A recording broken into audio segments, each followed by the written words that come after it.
வணக்கம் நேயர்களே. கந்தக் கடவுள் நமது சொந்த கடவுளை வணங்கி, வயலூர் எம்பெருமான் முருகனை வணங்கி, அடுத்து ஒரு மோசடி நிகழ்ச்சி. மோசடின்னா இது ஒரு திருட்டு. என்னன்னா கொஞ்சம் கொஞ்சமாக திருடினா கஷ்டமாக இருக்குமே சொல்லிட்டு எஸ்பிஐ வங்கியில் 8 கோடி ரூபாய் பணம் லாக்கரில் இருந்தது. 8 கோடி ரூபாய் பணம் லாக்கரில் இருந்தது.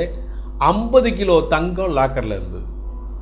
8 கோடி ரூபாய் பணமும் 50 கிலோ தங்கமும் லாக்கரில் இருந்தது.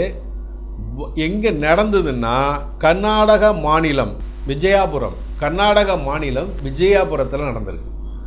வங்கி ஊழியர்கள்லாம் எப்போதும் 7 மணிக்கு வீட்டுக்கு கிளம்புறதுக்கு தயாராக இருந்திருக்காங்க. தயாராக இருந்த நேரத்தில் இராணுவ உடை, அதாவது பச்சை நிற உடை அணிந்து கையில் நாட்டு துப்பாக்கி அருவாளோடு வந்துட்டான்.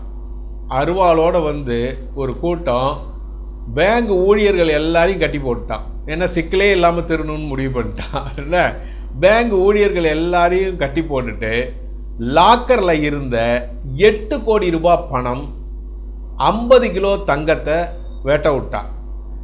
இப்போது உடனே போலீஸ் வந்திருக்காங்க. போலீஸ் படை விரைந்து பார்த்ததில்ல.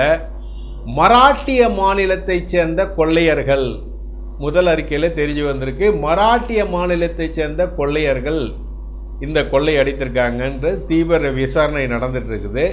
கொஞ்சம் நெஞ்ச காசு இல்லை. 8 கோடி ரூபாய் பணம், 50 கிலோ தங்கம்.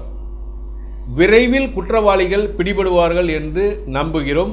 இது கர்நாடக மாநிலத்தில் விஜயபுராவில் நடந்திருக்குது. ஓகே, விரைவில் குற்றவாளிகள் பிடிபடுவார்கள் என்று நம்புகிறோம். நன்றி, வணக்கம்.